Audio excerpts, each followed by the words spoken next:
Bonjour à tous, Sébastien Duc, 45 ans, éducateur, coordinateur de structures sportives, formateur au métier d'éducateur sportif et à la connaissance de soi plus largement.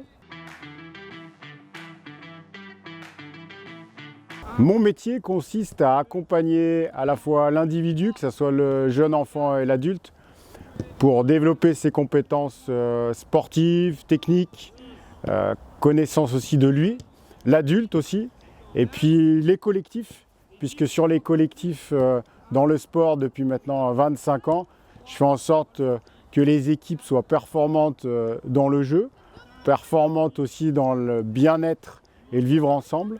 Et puis dans les formations, c'est essayer d'impacter les futurs éducateurs ou chargés de marketing, enfin ceux qui encadrent des groupes, faire en sorte qu'ils soient conscients que si on connaît bien l'interlocuteur, la personne qu'on a en face de nous, eh ben on sera meilleur pour faire passer le message et faire en sorte qu'il se transforme.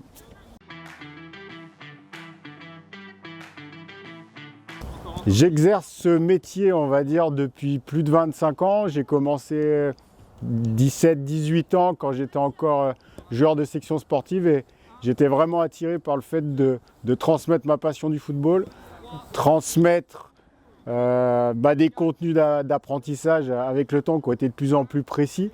Et ces contenus d'apprentissage, je me suis rendu compte avec le temps que dans le sport, il n'y a pas que l'aspect technique, il y a l'aspect tactique, il y a l'aspect aussi vraiment mental, humain et le relationnel qui est hyper important.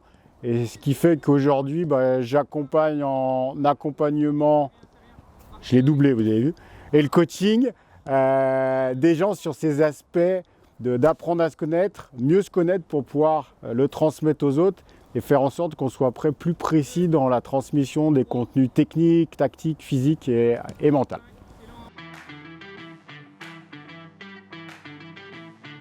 Avant de me lancer vraiment dans ma passion, j'ai un peu touché à tout pour me rendre compte des différents univers professionnels. J'ai à la fois travaillé comme éboueur, j'ai travaillé comme... j'ai perdu le nom, comme paysagiste. J'ai travaillé aussi dans de la maintenance, j'ai travaillé aussi en usine, à la fois opérateur, en intérieur, en extérieur, pour me rendre compte finalement des différents domaines professionnels et vraiment pointer mon action vraiment sur l'humain et la transmission.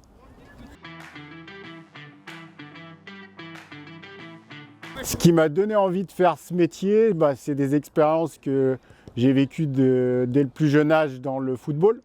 Je citerai souvent mon éducateur de poussin, François, qui avec sa bienveillance, les petits conseils personnalisés, a fait que j'ai pris confiance en termes de football et en tant que footballeur, en tant qu'homme.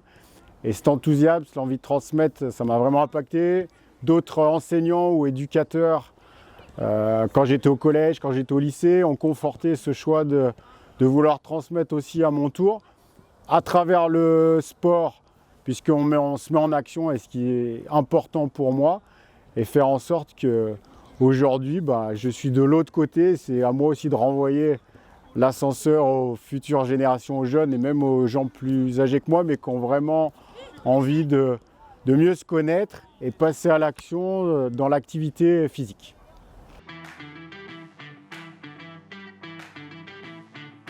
Alors mes études, mon parcours, un bac scientifique.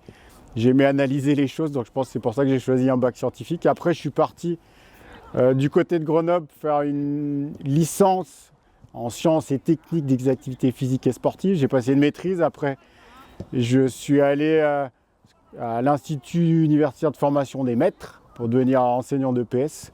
Et parallèlement à ça, j'ai passé des brevets d'État d'encadrement et d'éducateur sportif, premier degré, deuxième degré dans le football. Et dernièrement, je continue à me former, c'est des formations de coaching, formation maîtrise de soi, formation Reiki sur l'aspect énergétique. Voilà, j'ai envie de dire que je suis en formation aussi depuis 25 ans avec une formation initiale universitaire et brevet d'État et maintenant sur des compléments de formation sur la connaissance de soi et la maîtrise de soi.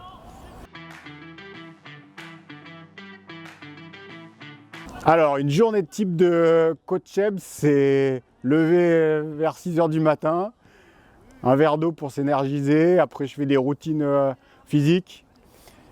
Ensuite, je check à l'écrit toutes les missions qui vont être présentes tout au long de ma journée, à quoi je vais contribuer, qu'est-ce qui va me faire grandir aujourd'hui. Donc ça me prend à peu près 45 minutes, 1 heure. Puis après, du coup, je suis disponible pour mon fils. Le petit-déj, faire en sorte d'être là avant qu'il parte au collège. Et puis après, j'enchaîne de l'encadrement, soit en individuel dans du coaching, soit après, c'est des collectifs. Mes équipes de coach, quand je suis au sein de l'académie, ou après, dans le lien avec les autres d'une journée type, ça va être ma famille sur le midi quand je peux être présent à la maison, ou la famille le soir. Voilà une journée type et qui va se finir vers 22h, 22h30. Je suis plutôt un couche-tôt où là, je finis souvent mes journées par une lecture, baisser le niveau énergétique et être prêt pour ma deuxième vie qui va être la nuit où là je vais rêver. Alors les gros avantages de mon métier, c'est la diversité. Diversité de lieux, à la fois dans un bureau, en extérieur, dans un gymnase, sur un terrain de foot. Diversité de personnes, ça va être des enfants de 8 ans jusqu'à l'adulte. J'accompagne des gens jusqu'à presque 60 ans. Accompagner des individus en individuel, en tête-à-tête, et puis aussi des collectifs où là, quand on peut regrouper beaucoup d'équipes, ça peut aller des centaines de personnes. Donc voilà la richesse de mon métier et l'avantage. L'inconvénient, c'est que j'en vois pas forcément des inconvénients. Alors, je vais te trouver, tu couperas. L'inconvénient, c'est que des fois, la journée, elle a un temps limité. J'aimerais y rajouter des choses. J'ai des sollicitations qui arrivent et je suis obligé de les remettre au lendemain. Donc, c'est mon côté des fois impatient de vouloir contribuer tout de suite à répondre à une sollicitation et fait que la journée, elle est réduite et que finalement, il faut attendre le lendemain. Voilà, l'inconvénient.